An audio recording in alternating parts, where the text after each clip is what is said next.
Hi there, guys. My name's Raatib Anderson, the local MP nominee. I was the candidate for the People's Party of Canada at the riding of Humber River-Black Creek here in Toronto, Ontario, Canada.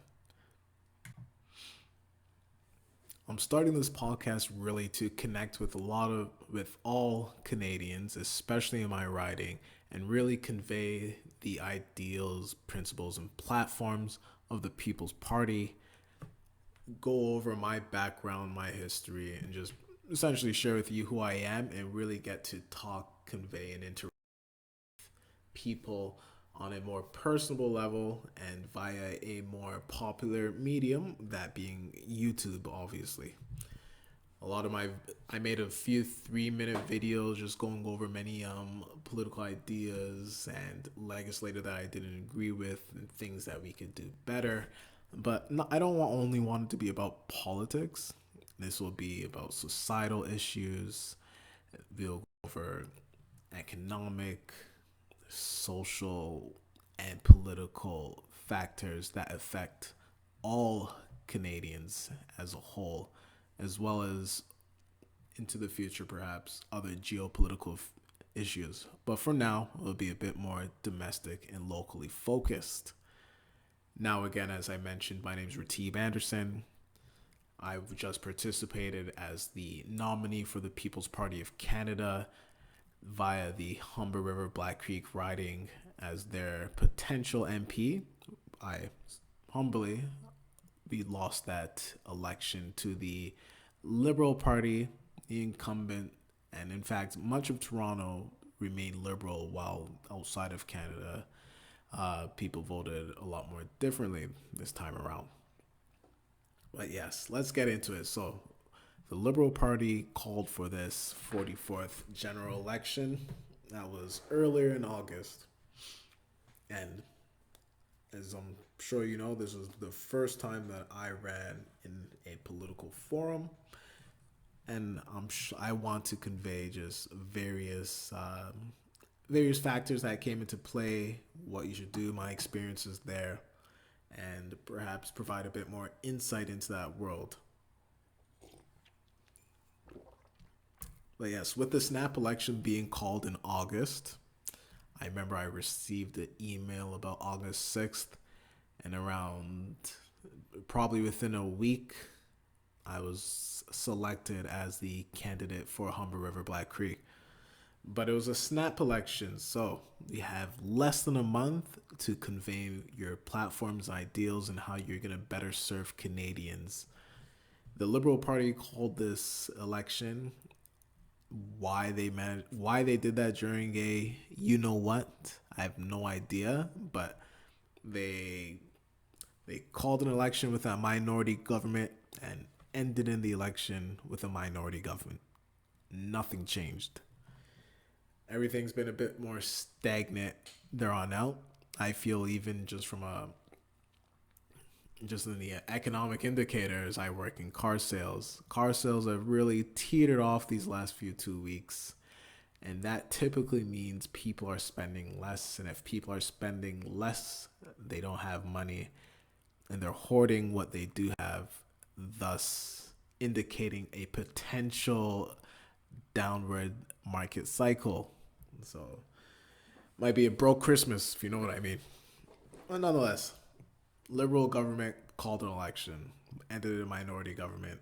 Nothing changed. Conservatives showed Canadians that they aren't conservative anymore.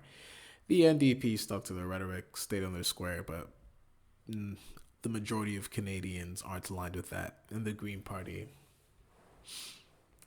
did what the Green Party does. However, one thing that the Liberal Party did manage to do was spend $600 million and who knows what. Who knows what. I don't understand how they spent $600 million in a month on an election that could have been better put towards the current healthcare crisis that we're facing. However, c'est la vie, such is life. You get what you vote for. And not to mention, it was a lower turnout for voters in general. When I did the math, I was tallying the votes. The total amount of votes was about 20% less than the last election, and that was pretty much seen all throughout Canada. So from Vancouver to Nunavut to Saint Jean to Montreal to Toronto, there's an average of about 19% less, 18% less voter turnout than the prior election. Much of that has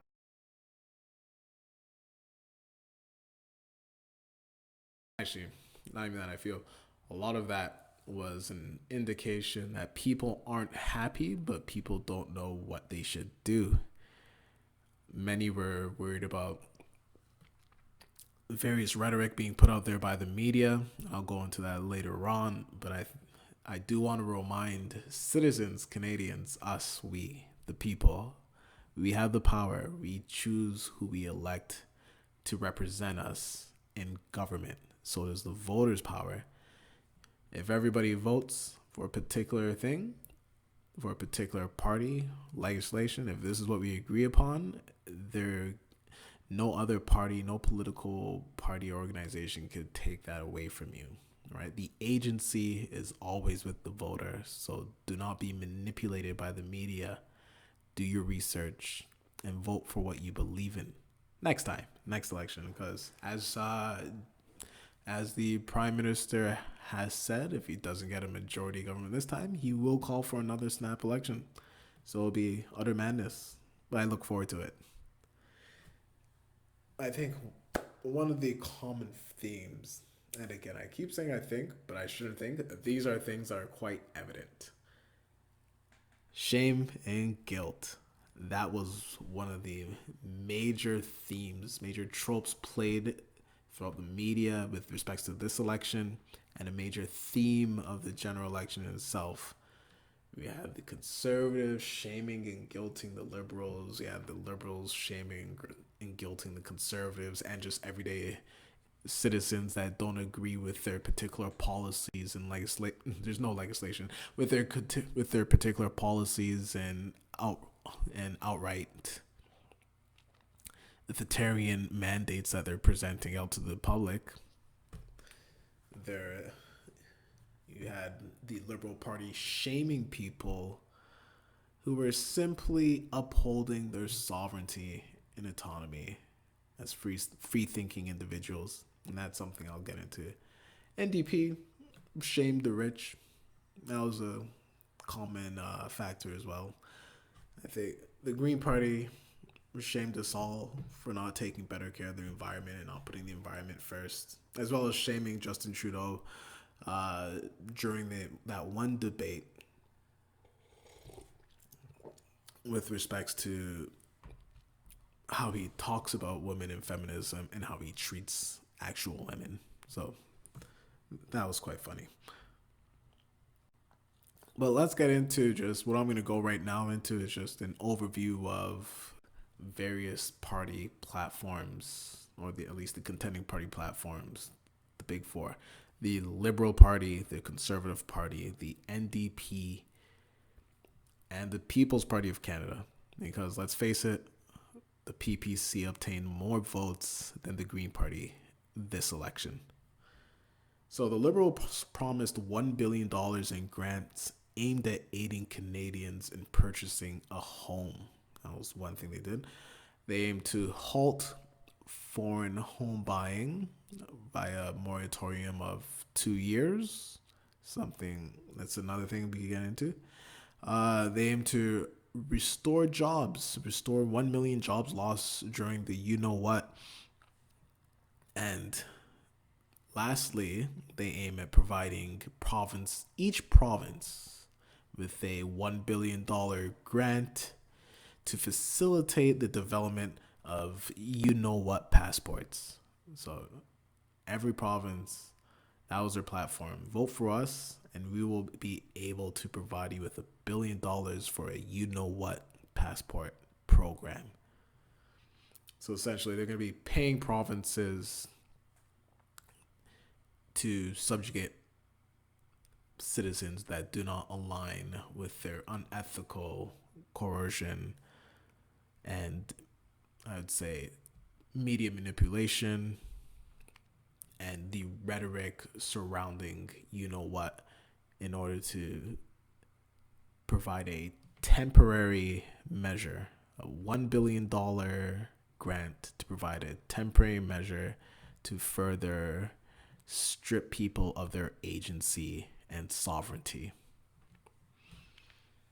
Cool beans, cool beans, cool beans, guys. In fact, leave that in the comments. What do you think about the you know what passport? I say you know what, like remember that must not be named from Harry Potter, Lord Voldemort. You know what passports that we were not, so that we're not censored. We will not say its name, but you know what I'm talking about.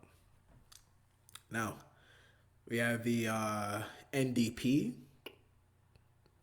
They're going to, as I remember, so elegantly, one MP candidate said out of his mouth, we are going to double the subsidies. If you want to know why you should vote for the NDP, we will double the subsidies. Another thing directly from their website was they're going to forgive student debt.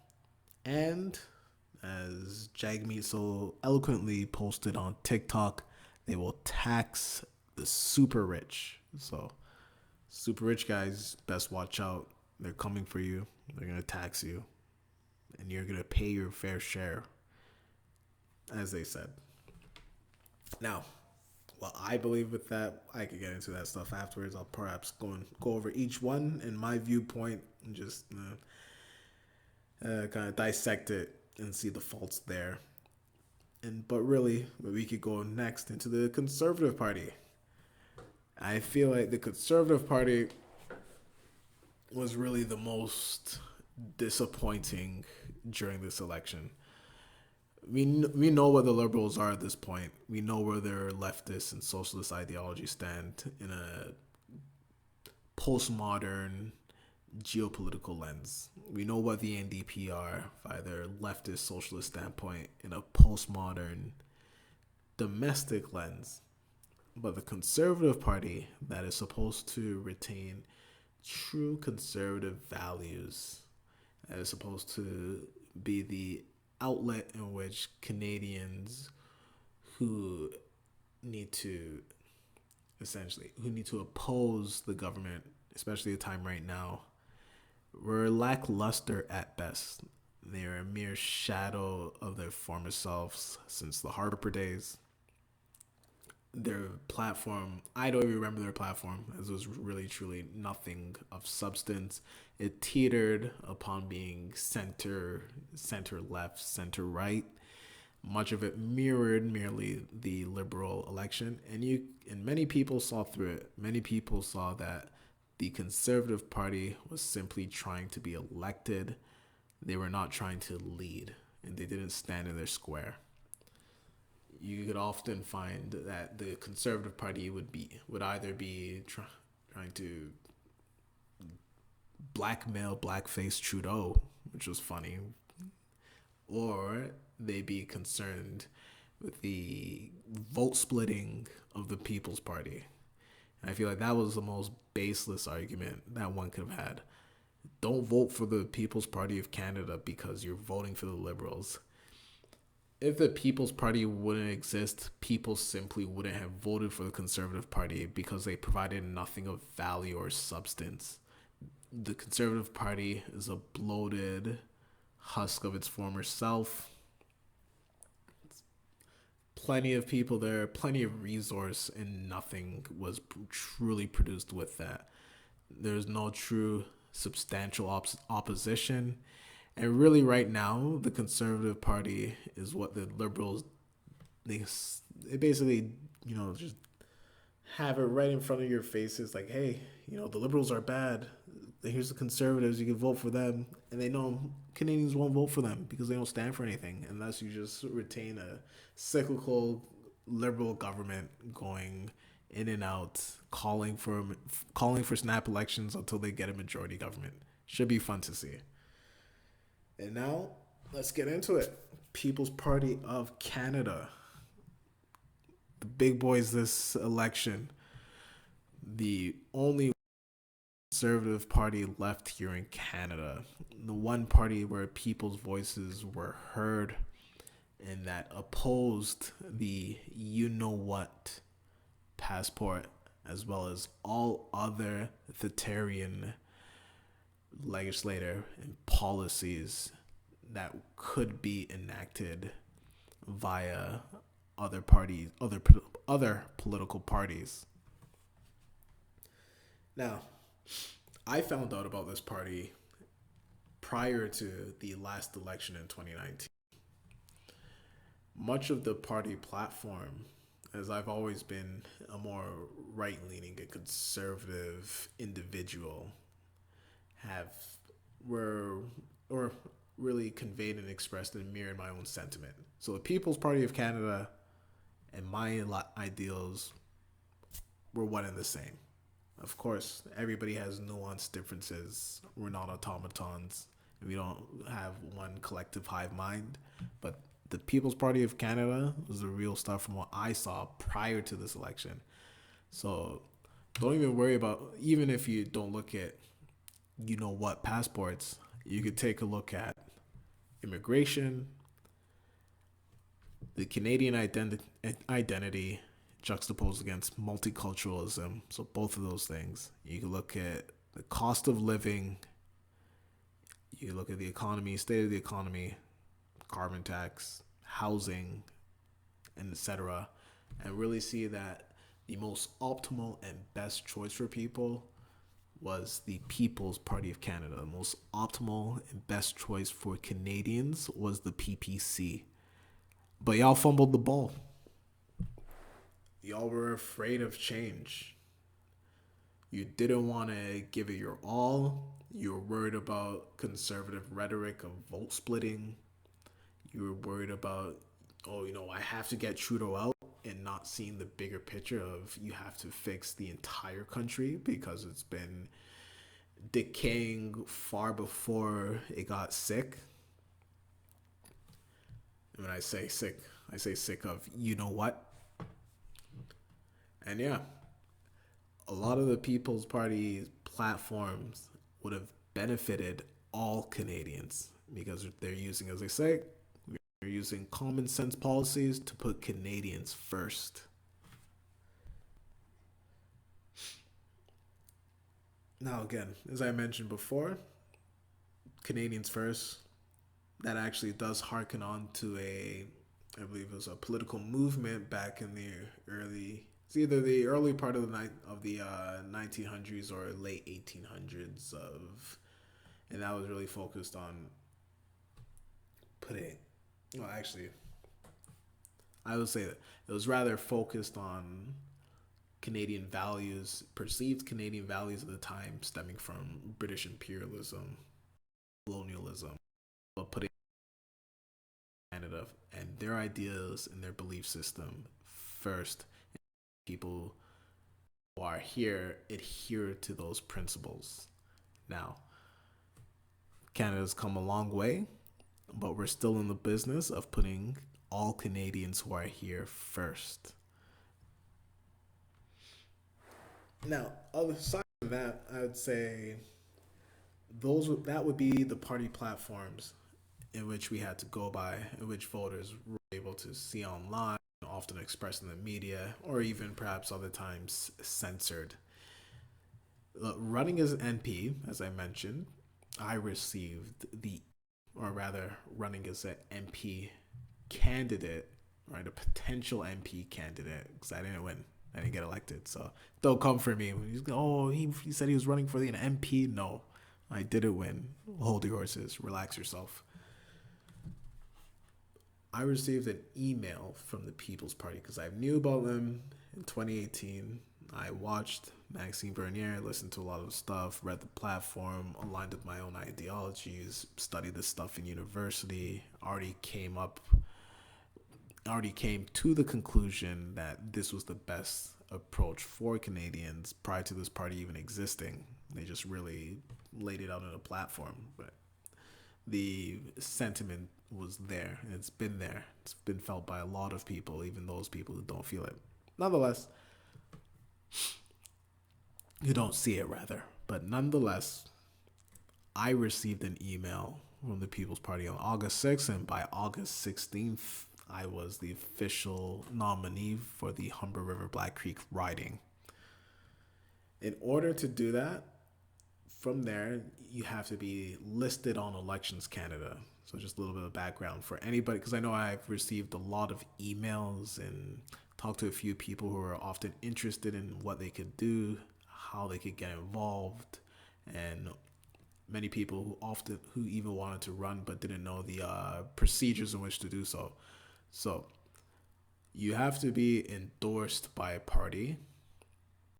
I submitted my resume, I filled an application, answered various political and ideological questions, did a background check, and then you have to get 100 by constituents in your riding.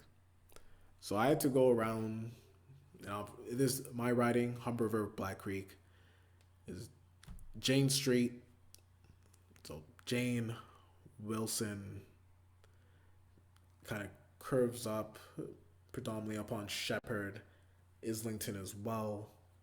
This is all Toronto. If you don't know Ontario, Toronto like that. Fast forward, I don't know. Up to, it kind of curves, so the riding kind of curves outwards. There's York University, Steeles Road, that predominant area, Jane and Finch, somewhat North Center, Jane and Finch Mall, Sheridan Mall. So yeah, I had to go around, get 100 signatures from people in the neighborhood, and I want to say thank you to all those that signed and endorsed me. Essentially, the not the party, but our constituents, voters, citizens who endorsed me to run as a local MP. You also have to be a Canadian citizen. And then after that, the next step was to get the message out there. So there's no time for podcast. I did a lot of digital marketing, created a lot of digital ads, did quick 3-minute videos discussing certain policies and issues at hand. Nothing too philosophical, going straight into the meat and potatoes of it. Advertise that via paid social media ads, and purchased various leaflets and lawn signs to put throughout the riding. So it does cost a pretty penny to run as a potential candidate. Even more so, I looked upon the past historical what do I say, results rather. In my riding in particular, it was 20, actually, well, since 19, I believe, 62 or 67, it's always been a liberal MP that's obtained the seat. But more importantly, is in a contemporary view, in a modern view, since more recent time, since 1999, it's had the same particular incumbent, liberal incumbent, Judy Scroll, who's ran throughout that riding and won. Average spending of various people, sometimes around 6,000, 7,000, I think. Prior to elections, NDP spent 18,000. The Liberal tends to spend around 80, 90,000, 40,000. A lot of money is spent on a MP campaign. So if you're ever going to run for a campaign, just know that it costs money. And you need to get that money from somewhere, from the signs to the ads to the mail-in leaflets, gas, all costs money. Another thing was, actually in doing so, I would say it costs money, but money won't make you win.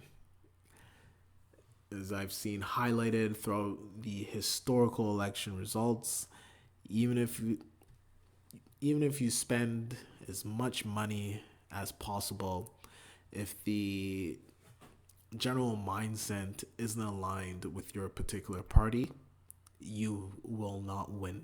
And then you'll just spend more money for nothing. Nonetheless, in saying that, I wanted to thank those who donated to my campaign. 100%. Thank you. It meant a lot. I want to thank the supporters, people who volunteered to deliver flyers throughout their neighborhoods. I put up all the signs because I was doing it a bit more strategic, but some people actually helped put up signs, so thank you for that as well.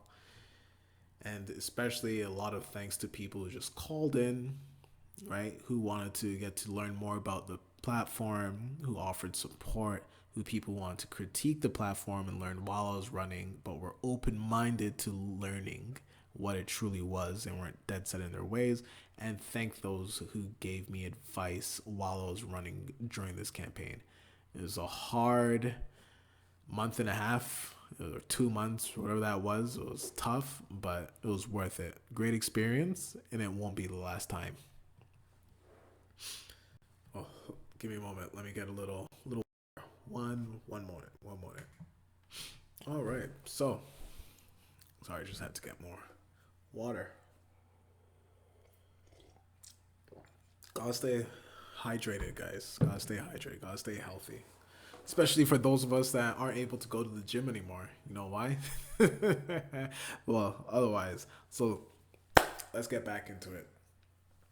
With respects to my campaign and how I was running for our past election as the MP nominee, I want to focus a bit on my personal platform, as it was often I feel like there's many debates online, and I will figure out a way to get Zoom call meetings going and live stream this in which we could all debate. You could ask me questions, I'll answer your questions respectfully, of course, as respectful as it gets.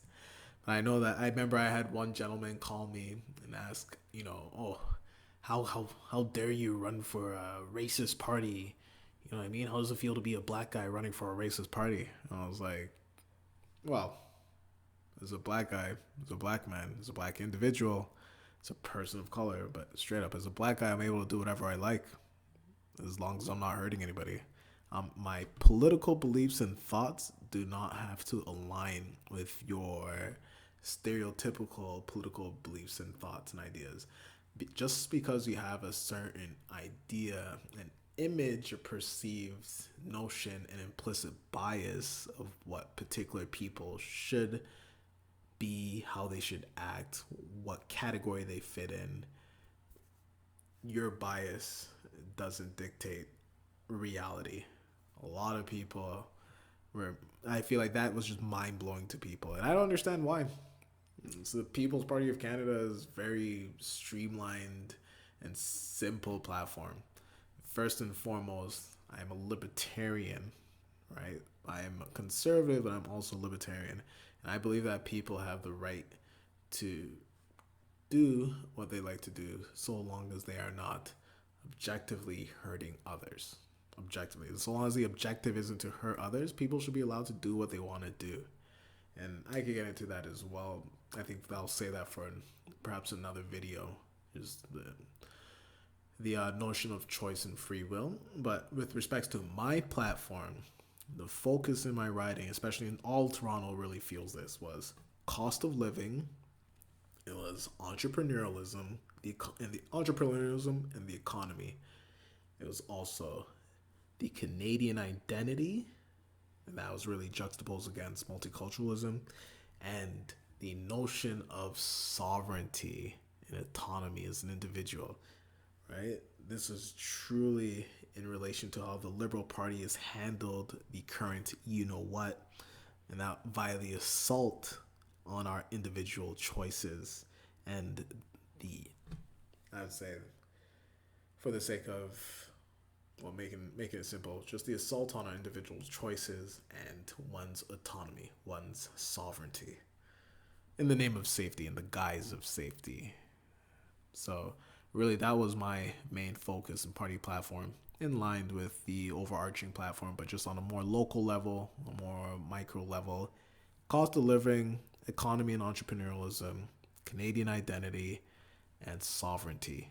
However, and I really wasn't going around talking about sovereignty from a philosophical standpoint, and I would love to do an entire video on that as well, which I will in the future. So stay tuned for that, and hopefully I could get these call lines and get this Zoom up. But sovereignty was the main focus of the party, right?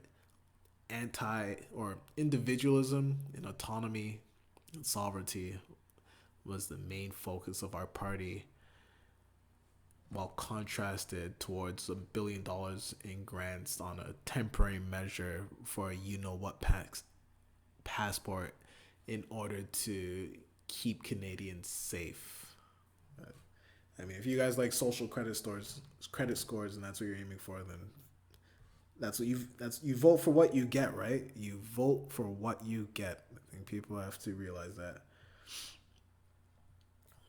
And speaking of voting for what you get, now we can go into just the overall community, the community as a whole. Let's go into this. The cost of living. Perfect. Bam. Here we are. Ooh, I love talking about it. Here, let's pull this up. You know, I'm going to pause the video just so I can pull everything up, but all right, so in the area, my riding of Humber River-Black Creek, where I was the nominee, that riding has a median income of $53,000 for a household, and an average household is 3 people. So we have a median income of $53,000 for a household of 3 people. That was one of the major focuses. Forget everything else. Just think about that.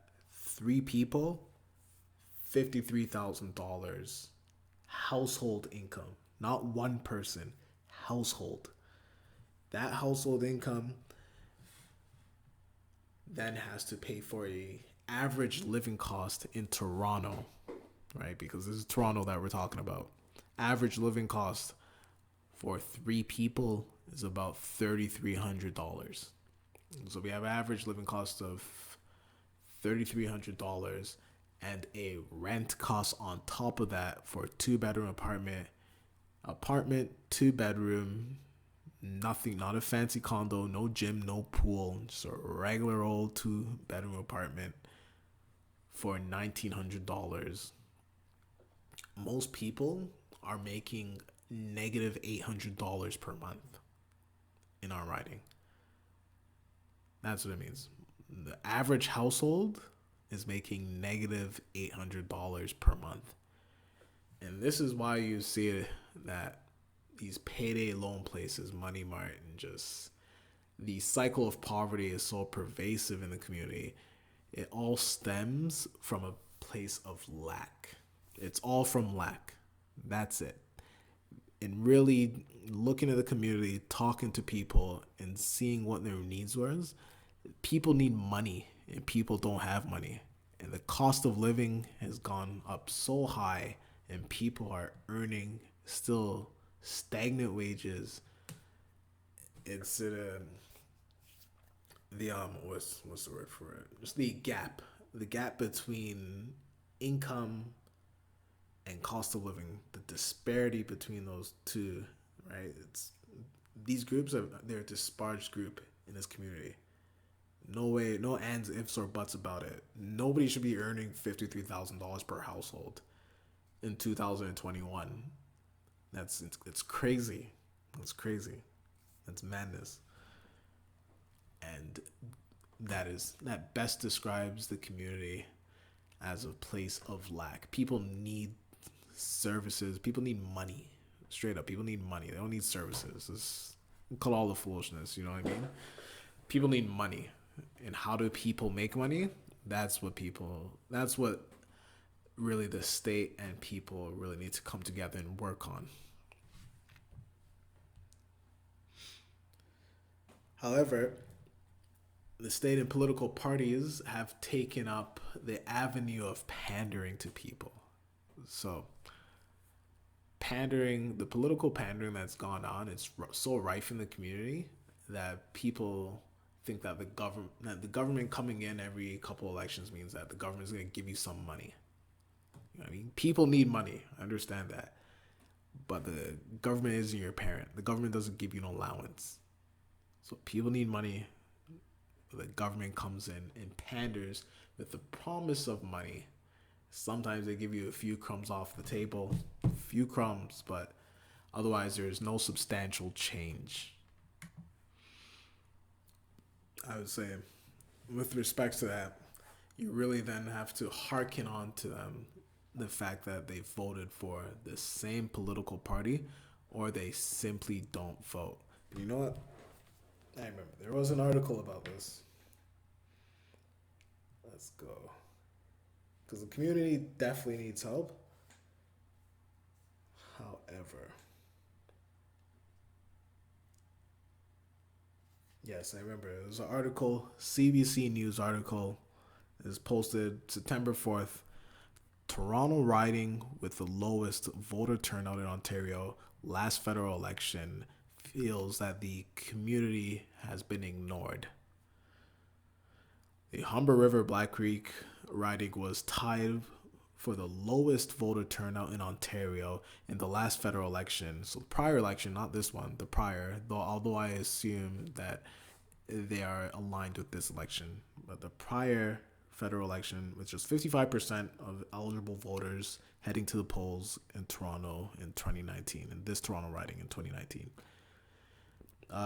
Community advocate Butterfly Gold Paul says that it doesn't mean residents of the riding are politically apathetic. Instead, members of the Jane and Finch Action Against Poverty group says that the problem stems from candidates not reflecting their community. These politicians don't know how to relate to the people on the ground. You see the platforms and what do they mean? Why do I care? It's not getting any better living here. It's only getting worse. But you vote for the same people and you expect a different result. You're living in straight up poverty, voting for the same people who have promised you to get you out of poverty and have not done so, and you expect something different to change.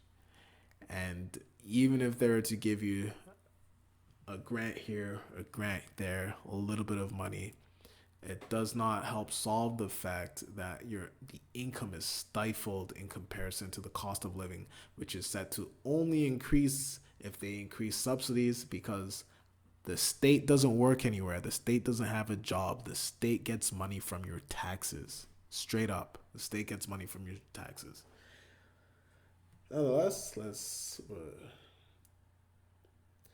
Nonetheless, community advocates and a political expert told the CBC News that there was a disconnect between political parties and the reality lower income residents face, which creates a vicious circle where some constituents feel like their votes don't matter and politicians focus their energy elsewhere, where residents are more likely to head to the polls. I've seen it. No, and I'll give the NDP candidate in the Humber River-Black Creek riding respect. I give him applause where it's due. They actually went to more lower income areas. And of course, I cannot agree with the political stance in which that party has of doubling subsidies and free tuition and forgiving student debt and taxing and rewarding innovation with taxation. But I do applaud them for actually going to the local lower income areas and truly at least trying to convey their platform. I applaud them for that. I did the same thing, conveying the People's Party platform, conveying my own position upon the economy, entrepreneurialism, and how to better assist the community. But straight up, I seen it. Other people seen it. It's been reported and documented. Right? The community is at a place of lack. Not the entire riding, but there are many communities. A lot. There are a lot of communities in that area that suffer from poverty in a place of lack, and they are either ignored or they are pandered to, and oftentimes, which I'll get into later, other political parties are portrayed by mainstream media as their boogeymen. So, with 21 years of liberals in power in the HB, in the Humber River-Black Creek riding, what progression has the Liberal Party made with respects to helping the community? And this is another thing that I talked about earlier during my campaign.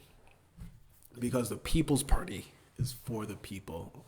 I am here to serve the people, and I'll serve the people whether it's dissemination of information or whether it's getting on the road and taking a more political stance.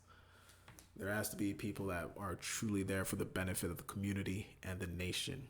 However, the political pandering that often takes place, there is a $3 million, well, actually, rather, on a national level, there's a $400 million grant provided for Black entrepreneurs in light of the civil unrest in the U.S. and the murder of George Floyd.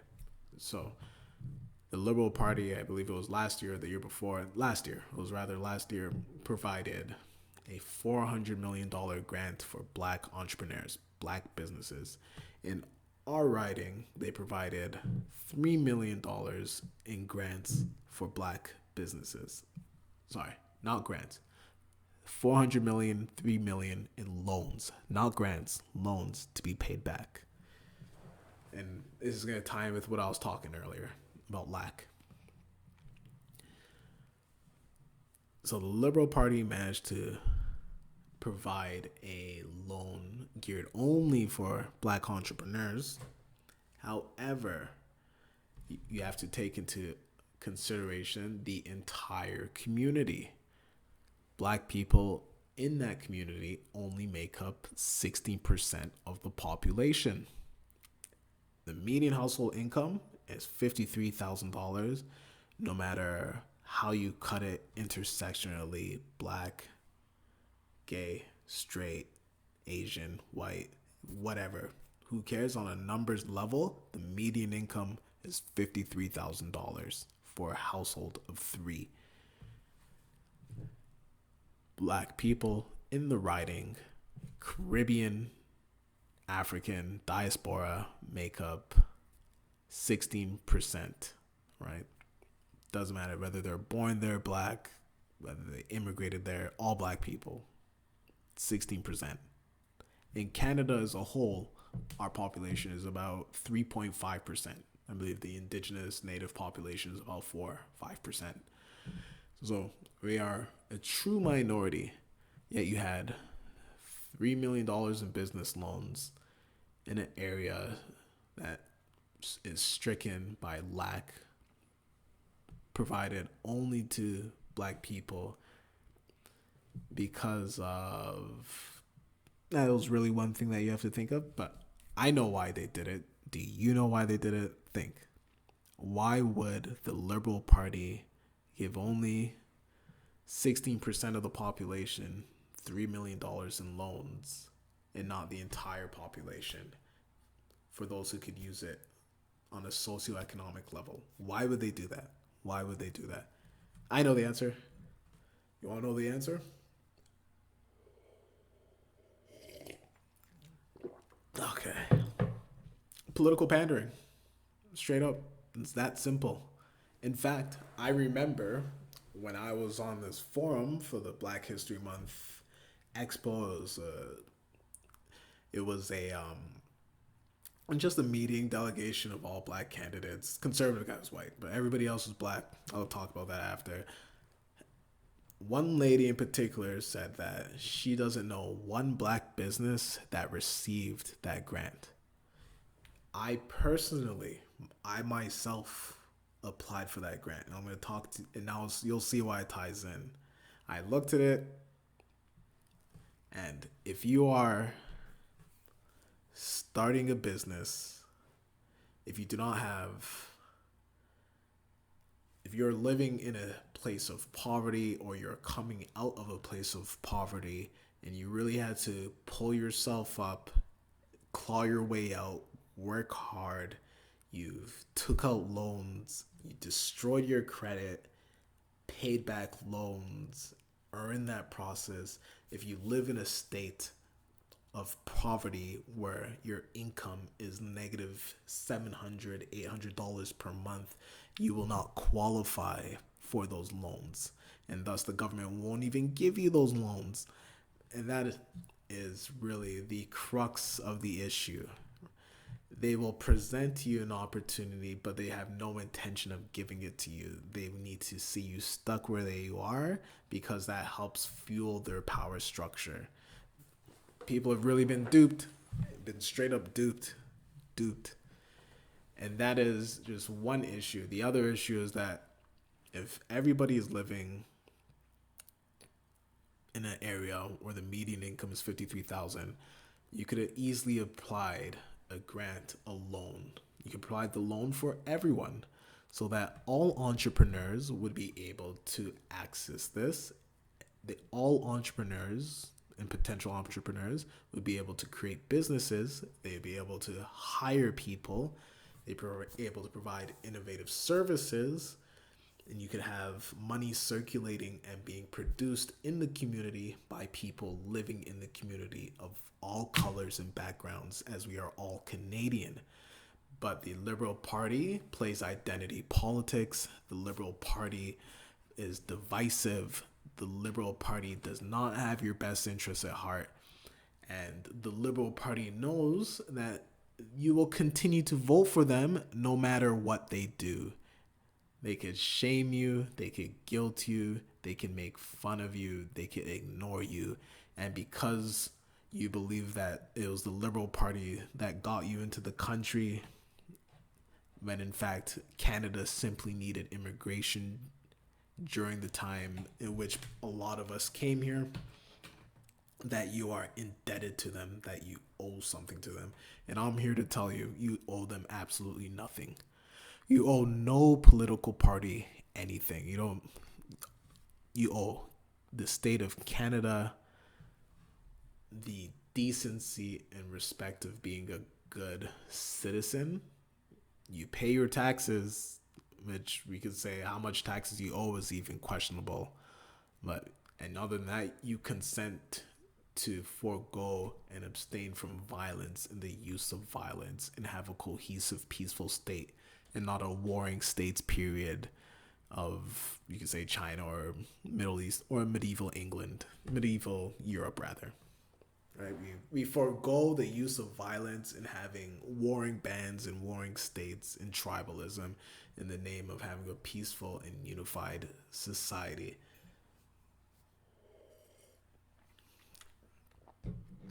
And for those of you who might actually come after me over the word tribalism, Western cultures, contemporary and modern Western societies derive their forms of governance via those that they once deemed savages. Much of our governance and systems that you see are derived from people like the Haudenosaunee, the Cree, right? Iroquois Confederacy. It's derived from that. Prior to that, the West was run off of kings. It was run, right? That's why they had to force homie to sign the Magna Carta. Right?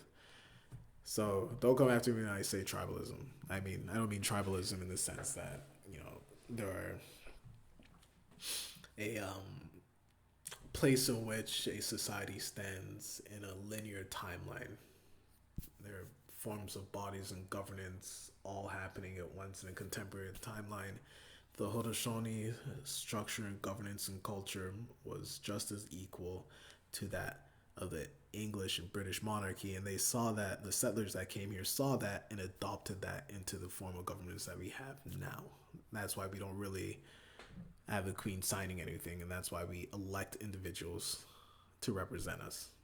Again, another video. That's another video. Now, with respects to the community and just being divided, via certain political parties and pandered to in order to obtain votes and maintain a stronghold. We can also talk about the dismissal of other parties and this straight up censorship, right? And ignorance that media outlets had towards the PPC, the People's Party of Canada. I've never seen a political party as censored as the People's Party was with this election, especially with the support that it garnered from just your average Canadian citizen. Like nobody goes around. I'm sure you guys know. There's a Ryan Alster's party. It's like a funny party. It's supposed to be like a parody, satire, satirical party. There's the Marxist Leninist party. They've been around. Nobody talks about them, right? People vote for the Green Party because they don't want to vote for the other guys. I get that.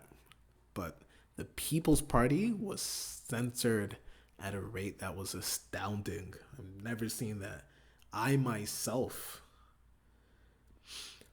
I experienced such censorship vis-a-vis other political candidates that were running within our local riding that were propped up by local newspapers, that were propped up by local media ads. Again, shout out to Simone from the Toronto Caribbean newspaper. Shout out to Homegirl. Shout out to Lois Lane. So that's what I like to call her. But shout out to Simone from the Toronto community, from the Toronto Caribbean newspaper. She really put me on a lot of stuff here, and she was able to get my word out through that media outlet. I think if people really want to subscribe to a media outlet that isn't biased, it isn't as biased as mainstream media, definitely check that out. Toronto Caribbean newspaper. Again, shout outs to Simone, aka Lois Lane. Shout outs. So just going over the censorship, I remember I believe it was the incumbent, Judy Scroll, liberal incumbent. We had Mr. Devotis as well. But I believe it is Matthias Devotis. Both of them put out videos of their signs being destroyed. So they conveniently had videos of people like going around breaking up their signs. And I was like, huh. Because I noticed when I was putting up my own signs that a lot of their signs were vandalized. And again, I don't condone people vandalizing signs. On the contrary, signs cost a lot of money. It's terrible.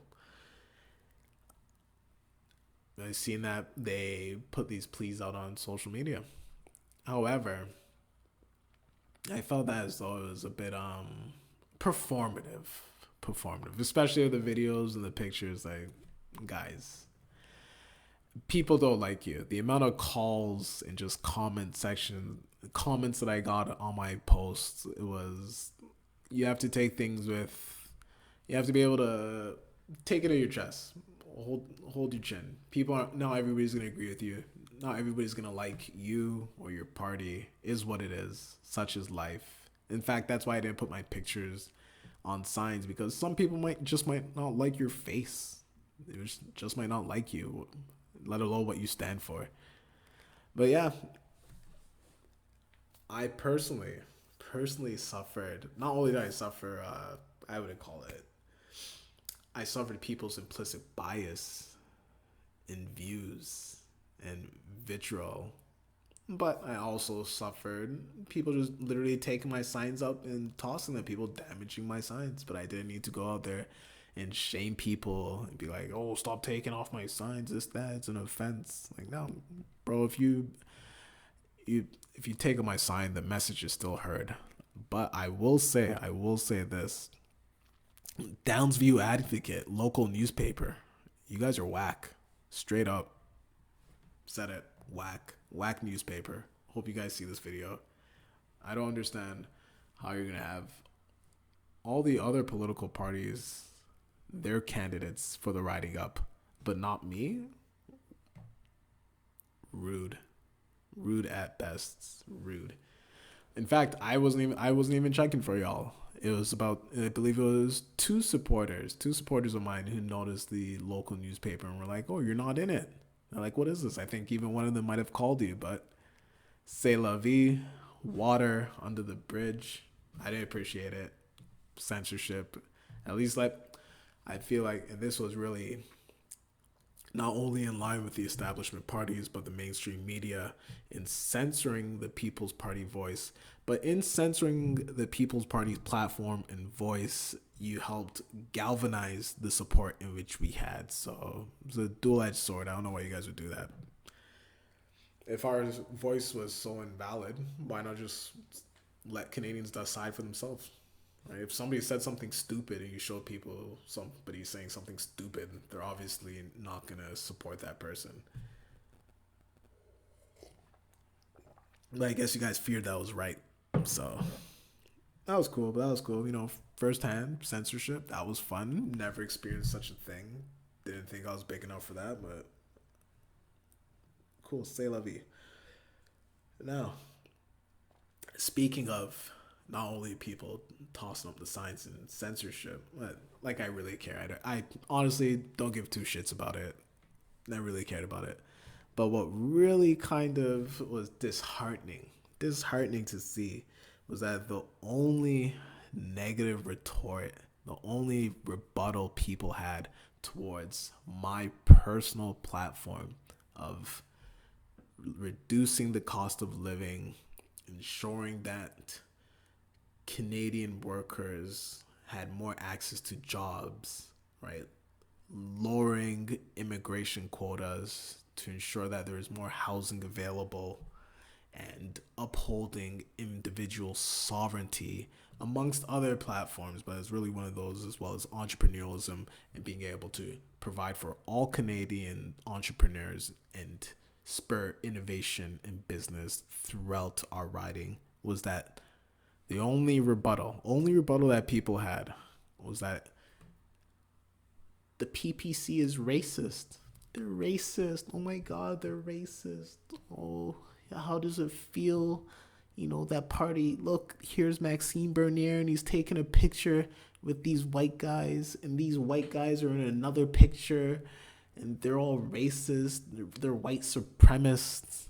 You know what I mean? Look, they're doing their little white supremacist hand sign. He's in this picture, and that guy took a picture with Maxime Bernier at a Timmy's in Calgary. Bro, you think this guy knows? What are we doing? Looking through people's photo albums before we take pictures with them? Are you mad? Are you? What are you guys talking about, bro? On a real. And don't forget, I'm doing this is part 2 of a video that I already did, but come on. That was disheartening. It was come on, guys, that's the best. Nobody, I think, in fact, no, I won't say nobody. The most articulate, most thought-provoking rebuttal, the most educated responses to my own particular platform, and this was regarding monetary policy, cutting down subsidies, and not just blindly injecting cash from the state into the market, was from some 16-year-old kids in high school who I guess are taking economics right now because they believe that injecting cash flow, they're going off the monetary policy that the Bank of Canada and America has essentially taken up the Fed and injecting funds, printing money in order to spur economic growth and halt off any recessions that we may have. It was basically a couple of teenagers were the ones that were able to provide the most articulate and fair rebuttal than any other university or working individual, older, mature, grown person was able to do. That was funny. Anything else? I feel like we have to really, again, think.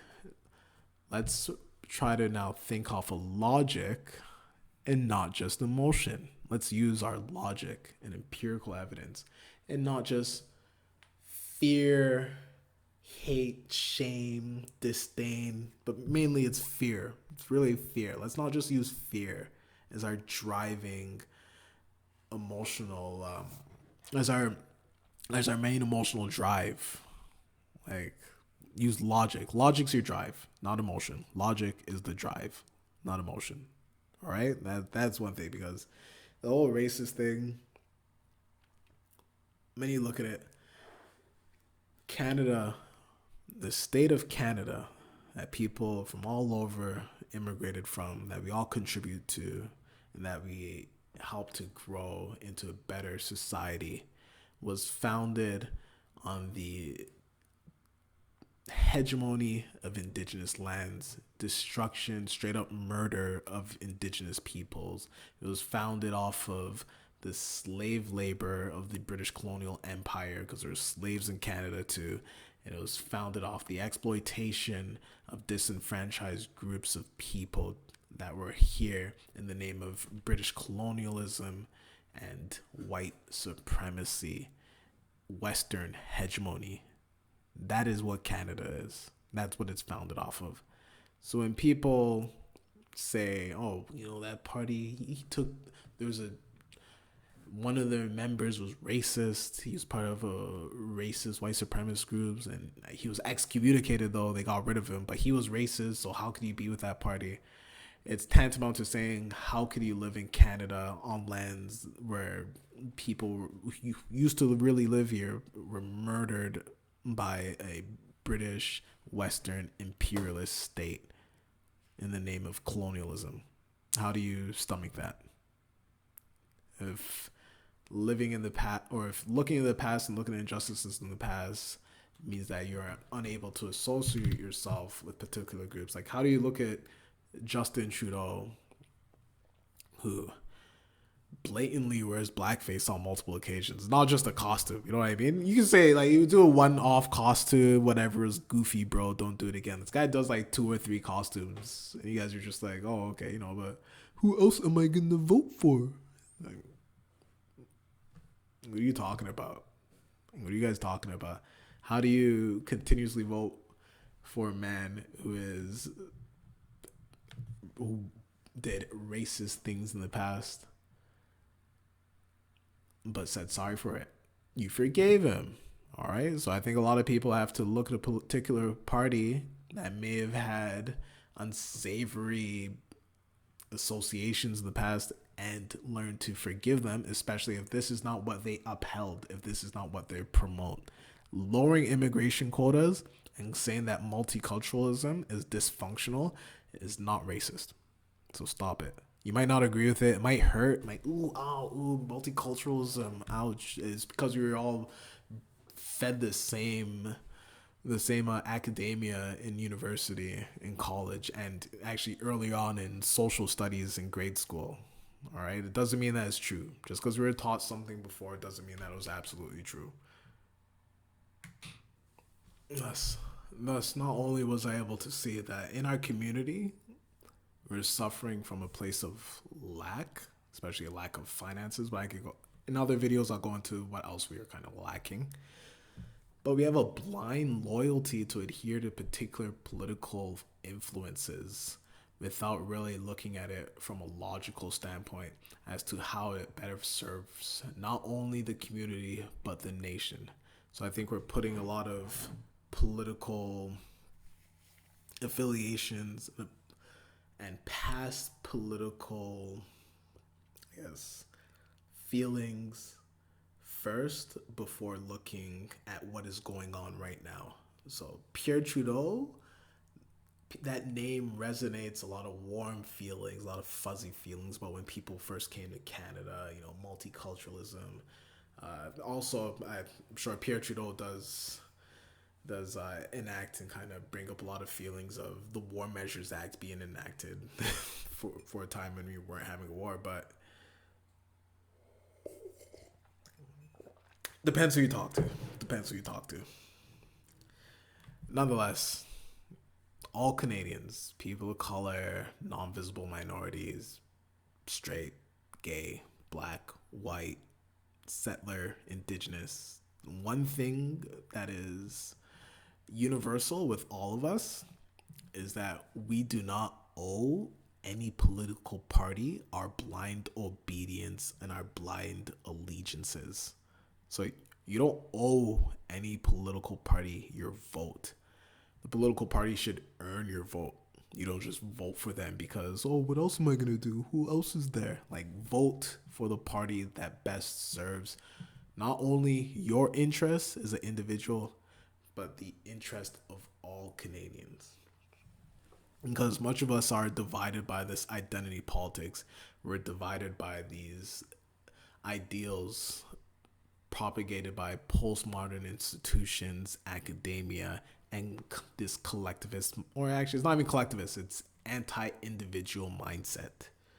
All right, so nothing is free. Don't think that people are going to be able to politically pander to you by the guise of doubling subsidies and providing free loans and free money. There's no such thing. You'll be paying for these loans later on in life, including higher inflation rates, and you won't be able to afford the cost of living then, especially as you get older. Because I will say, I talk to a good amount of just our elders in the community, and that is a major issue.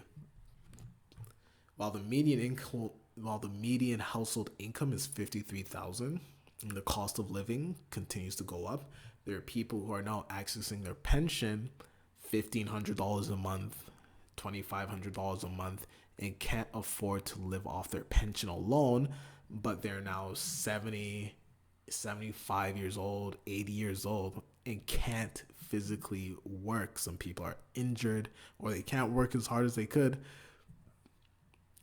or some people are working cash jobs, and it's just that's terrible to see. You know what I mean? Like, beyond all else, like, kids, you could go work 3 jobs, go pay your tuition, right? Young people, right? Middle-aged people, you gotta do what you gotta do to survive. But it was really saddening to really talk to a couple of nonos and nonas, just older people in the area, some people with disabilities, and their disability and the pension not being able to keep up with the cost of living. All right. And at the same time, I'll get into this later on, the government's pandering to people, dishing out $300 million, $400 million to groups here, spending $600 million on a 2-month election campaign, but doesn't have the heart to really help people in need, and will use scare tactics and shame people into believing that their way is right. So that was a really saddening thing to see.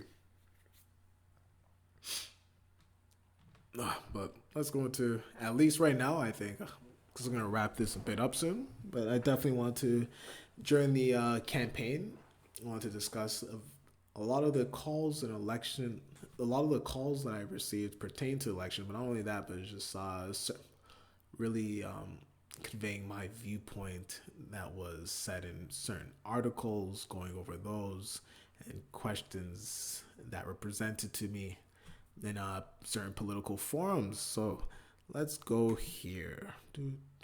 Let's go this email. I can't believe, I filmed all of this already and everything was deleted, but what can you do but do it all over again? Okay, let's see here.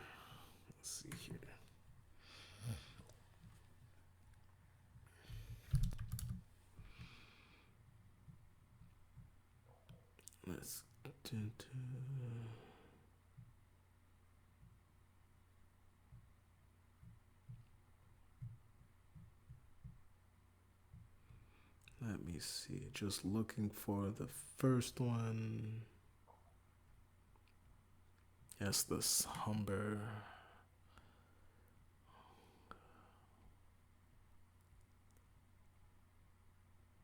There you go. So during my campaign, I did receive a lot of emails and a lot of calls. Just really of people wanting to go over where I stand on particular issues, particular platforms, and my viewpoint, as well as how I'd be able to better assist the residents, the constituents in my riding, and all Canadians. So I'll go over just a couple of those articles, right? Just questions that were asked to me. The first one being the Humber Summit Residents Association. So again, thank you for reaching out to me. Just looking at this here, I wish I could share the screen. Let's go here, desktop capture. Let's try this. Can't do that. All right, that doesn't work. That doesn't work. So I'll just have to read it. I'll just have to listen to my lovely voice. Okay, so this is a special issue of the Humber Summer Residents Association monthly newsletter, which introduces each of the candidates in the electoral district of the Humber River-Black Creek riding who are asking for your support. So if you ever do decide to run for a local MP position in the next election, you'll most likely have to answer a plethora of questions from various news outlets such as this one. So kind of they go over just the median household income again over here. This is on Stats Canada, but they just have this as well.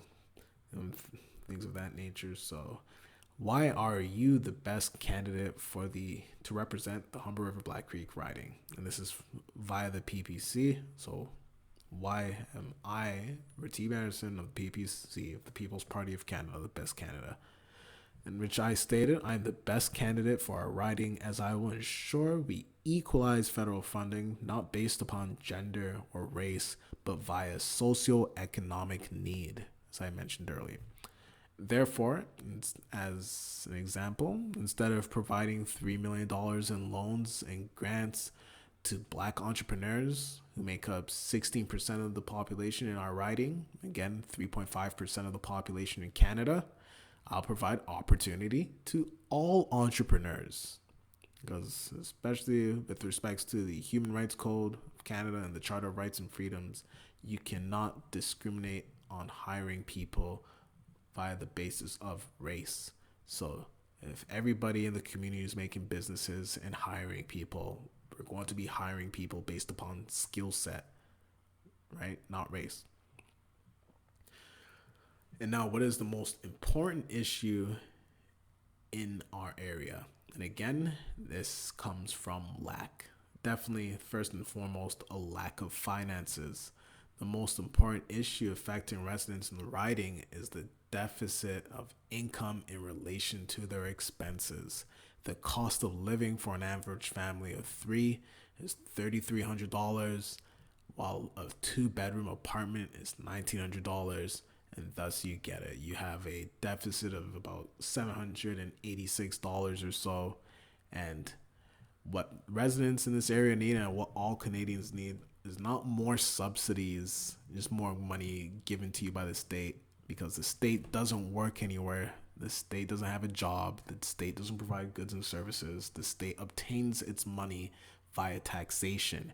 So what we need is innovation and capitalism, because we're a free market society. We're a free market Western society, and that's what Canada is, and that's what it will need in order to function and facilitate its duties to the people. We need to invest more into providing people the outlet in which they could perform better and optimize the economy. So that was one.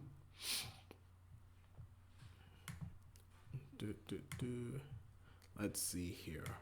All right, perfect. So now if we so there's another article placed by the students of York University. Again, shout out to this is a shout out to Diego. He reached out to me and just really wanted to go over how students struggle with barriers to voter turnout in the past federal election. So it was posted on the 14th. As it says here, as the September 20th federal election approaches, post-secondary students are finding it difficult to have their voices heard both inside the polling booth and on public forums. So again, York University is in the riding of Humber River-Black Creek. It is off to the edge, and a lot of people focus predominantly on older voters, home-owning voters, people who are living on their pension, and people living in municipal housing. So we look at it here. Voters aged 18 to 24 consistently have the lowest voter turnout rates among all age groups. However, the recent cancellation of the Vote on Campus program is expected to further hinder the participation of young voters. As is quoted here, the minority government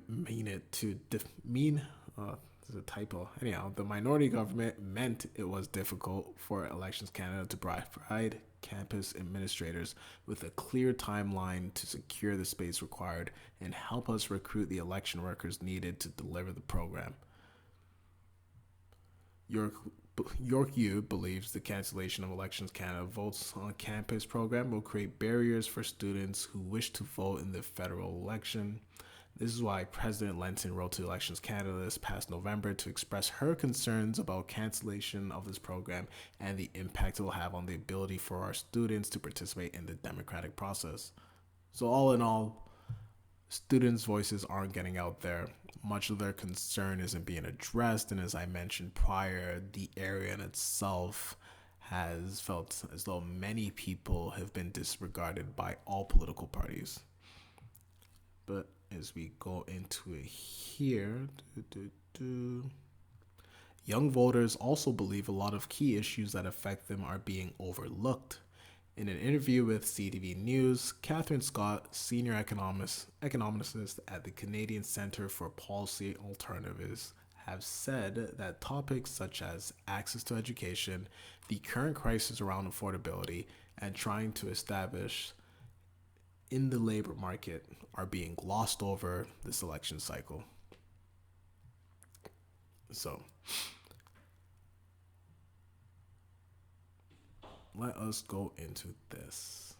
We had a spokesperson from the Liberal incumbent, James Orr, for Judy Scrow, in which they state that the Liberals will continue to support students financially. A re-elected Liberal government plans to permanently eliminate the federal interest on Canada student loans and Canada apprentice loans to support young Canadians who choose to invest in post-secondary education. Furthermore, we doubled Canada student grants to up to $6,000 for 2 years to support young people through the pandemic. So, more money, essentially not really addressing where this money will come from. They're going to eliminate interest, which, all right, I guess, but I mean, via fiscal policy of all banks, when you borrow money, the interest earned is what the banks earn. So no money's free. You have to pay for the money somehow. But the Liberals have promised that this money will be free, which is free of charge, no interest. You borrow it and pay it right back. The Conservative candidate, Ms. Shaw, wasn't able to be reached. Matthias DeVotis, the NDP candidate, proposes a few policies to ease the financial burden on students. Education will be fully integrated and free of charge from childcare to post-secondary level, $5,000 in emergency tenant relief, and 500,000 housing units over the next decade. And I'm going to remember that last part, 500,000 housing units over the next decade. So you have the Liberal Party saying that they'll build 160,000 affordable housing units. And you have the NDP saying that they'll build 500,000 housing units. Again, as I mentioned prior, the state doesn't work. The state does not provide a goods or service in which they could earn an income. And the way in which the state earns income is via taxation.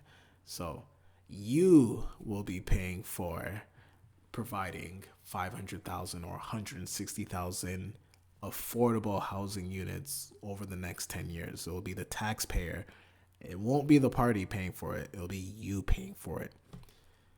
And I'll get back to that as well. But if we finish up his quote here, life has gotten more expensive for everyone throughout the pandemic. Students and young people have higher barriers than we have seen in generations to get ahead. Housing prices have exploded, education is becoming less accessible, the climate crisis is getting worse, but changes can be made that can improve all our lives and make our society more sustainable. We need to invest in health, education, the environment, and real reconciliation with indigenous communities to get there. Of course, I agree with the final statement of that as well. I will say this though.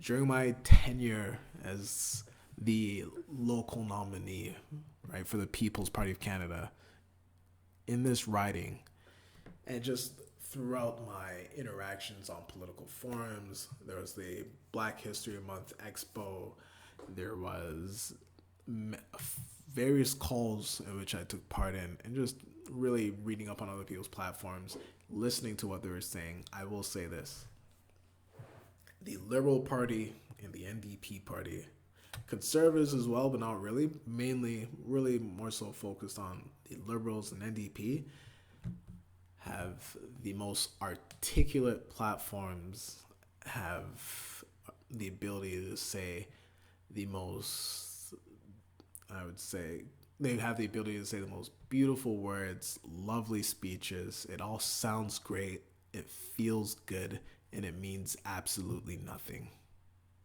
They can articulate points so well, but at the end of it, those points still mean nothing. So when they say things like we need to invest in health, education, the environment, and real reconciliation for indigenous communities to get there, how that affects people who live in Jane and Finch, up at Driftwood, in the Toronto Urban Center, and what they will really do, they really don't align themselves. It's really just all feel-good narratives, easy on the ears discourse, but lacking tangible substance and tangible change. Even if you look at I'm going to get into the housing. I'm going to talk about the housing because the affordable housing plays right in with the immigration, but none of what they're saying is truly attainable, but it's just the right talking points and platforms in which voters hear, our constituents hear, people hear, and it sounds good, it sounds nice, and it sounds like it's the right thing, but it means absolutely nothing. Now I think if you go in here, after that, and there's my part. There's Raatib Anderson, the People Party of Canada candidate, who says that if elected, the PPC plans to ease the housing crisis by reducing immigration by 75% and lowering inflation by cutting government spending. Anderson also says that students should consider the ramifications of investing in a university education. That's absolutely true. A lot of us, myself included, went to school because we thought it was the right thing to do. Many of us weren't truly prepared for what lies ahead after school and went and pursued a post-secondary education to make our parents feel good. And again, that is also not tangible. People need to think first and foremost about themselves, how they're going to contribute to society, how they're going to earn a living, and why they should go to school and what they should go to school for. And I think I say a little bit about that here. We should better cater to unique skill sets, provide better education and opportunities to grow prior to teenagers and young adults deciding how they will earn a living while maneuvering through society. I will not lie to post-secondary students about today and promise free tuition or increased loans only for them to be living in poverty during retirement as a result of hyperinflation, stagnant pensions, and unfathomable expenses in the future. So there's no such thing as free money. I think we all could agree on that. If you get something today, you're going to have to pay for it tomorrow. There's no free interest. There's no forgiving student loans. This is hard, cold cash that needs to be paid back and accounted for one way or another. And that way won't just be via blindly doubling subsidies. And the issue at hand, building affordable housing. So, it's really a feel good, guys. If you build 500,000 houses over 10 years, that's 50,000 homes, affordable. Population of Toronto is about 3 million.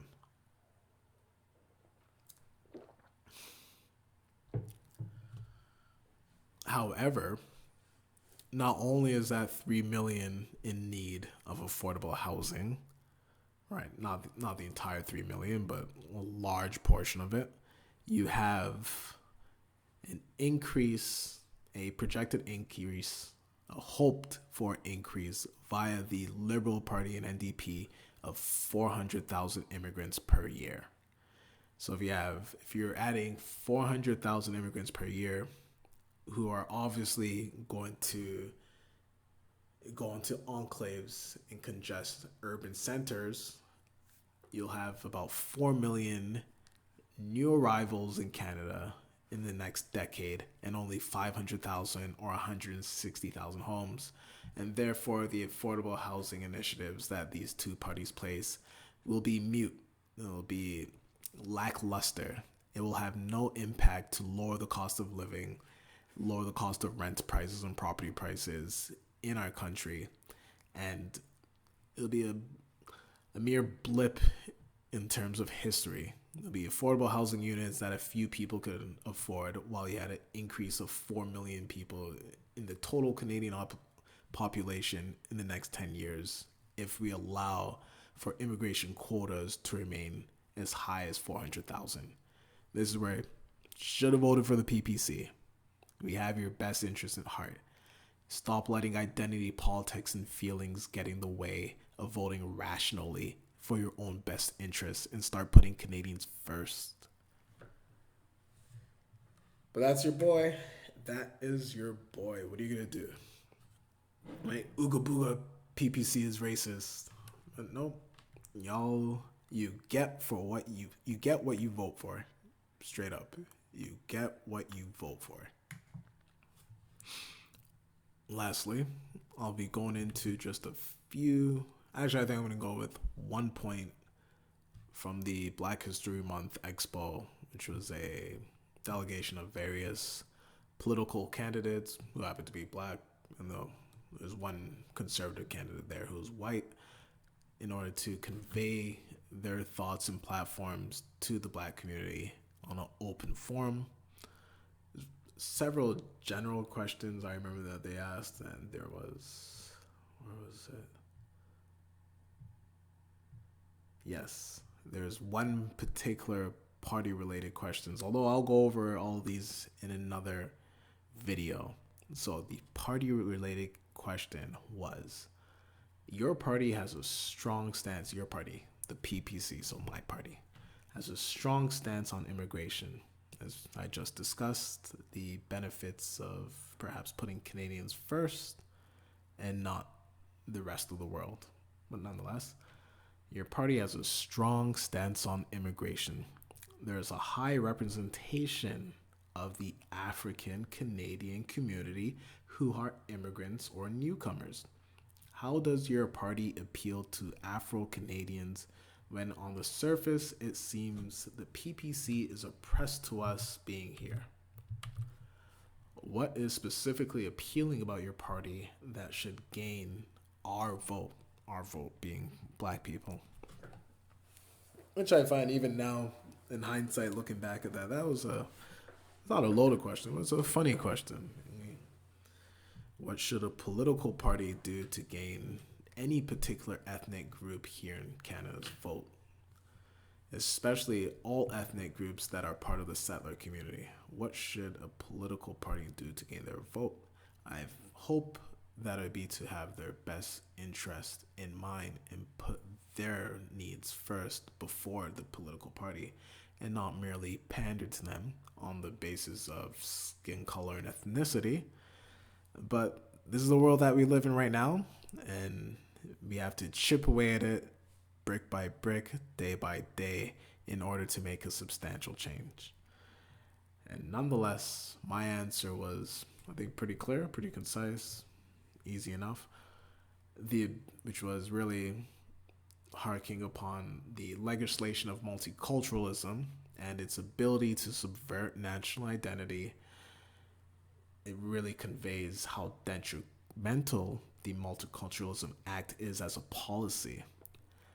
Thus, the PPC is not opposed to Canadians, either those who immigrated here or those who were born here.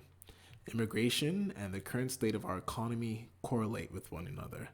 To ensure we survive the negative effects our country has faced as a result of the you know what, as well as the looming recession that is both cyclical in nature and a result of liberal spending and increased inflation, our party will address a myriad of issues, including lowering immigration quotas. Because I know a lot of people get in their feelings, they get upset. It hurts when you hear immigration. You think you're an immigrant. You've been living here for 10, 15 years, 20 years, 30 years, 50 years. And you have this, due to multiculturalism, especially the legislation and the discourse and propaganda that was spewed all throughout the media, in schools, and what we were raised on, we truly, and just even hoarding people into enclaves, either sociolinguistic or ethnic enclaves, we truly believe that we are not Canadian, that we are blank hyphen Canadian.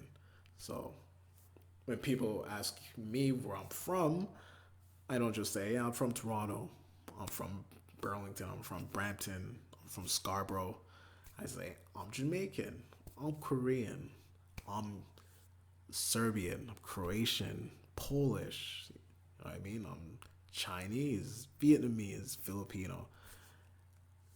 Many of these people are actually born here saying that they're this ethnic group, but in fact, it really highlights the lack of national identity and the divisiveness and disjunctive nature of multiculturalism.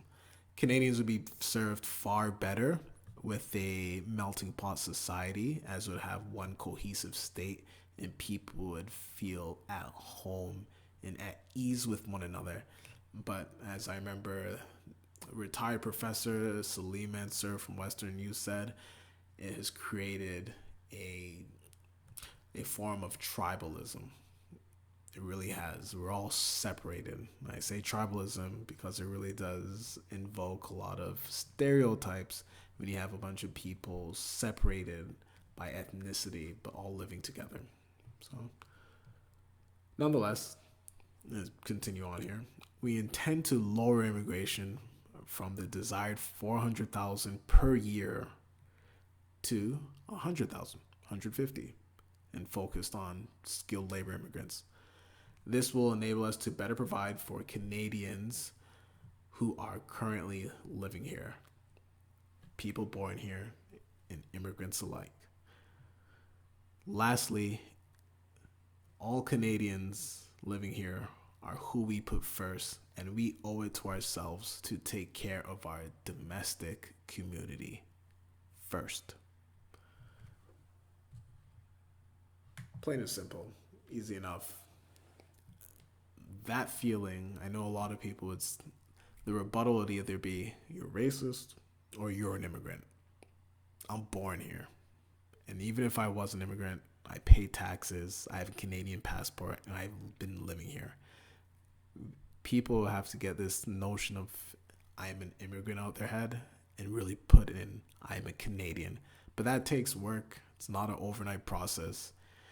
And that, along with many other factors, ideals, beliefs, and societal issues, would be the topics of this podcast. So again, I think I'm going to wrap it up. We all know what happened just last week. I mean, we're back with another liberal minority government. And Justin Trudeau, our prime minister, has said himself that if he doesn't get a majority government, he'll call for another snap election. So I believe that will be in another 18 months. on or about a couple of 18 months or so a year and a half. We'll see if he does. We all know the state of the current, you know what, passports, people who are being let go from their jobs that they've had, nurses, healthcare workers, personal support workers, government workers who provided their services and worked through the pandemic, right? I said it, damn it. But who worked through the you know what all throughout this time only to be discarded by the state when it no longer serves their initiative. How this will help benefit the community and what lies ahead, I don't know. I can, at least from my own standpoint, one economic indicator that many people use to chart upward or downward trends in the market would be new car sales. Very easy one. If people are buying new cars, that means people have money. If people have money, that means the economy is doing well. I could say this from personal experience that after the election, sales suddenly just dropped off. I'm pretty sure that was resonated a lot throughout the economy. You can see it on the stock market. We had a few dips on the Dow Jones. There's a downward trend approaching, both on a domestic and national level. And letting go of workers, putting people out of work is unethical. It's not right. It's amoral, and it shows what sort of political party and state we have in power right now. Those who are willing to put their mandates first and their ideas first, not law, not legislation, their ideals first before people's livelihood, all in the name of safety and security. So, again, as I mentioned, the podcast will go on. I'll definitely be out there working with people, getting the word out there, helping really letting everyone know that there are other options in which they can vote for. There are other political parties that would better represent them. And for now, it's your boy Raatib. Thank you for tuning in. And until then, have a good night. Peace.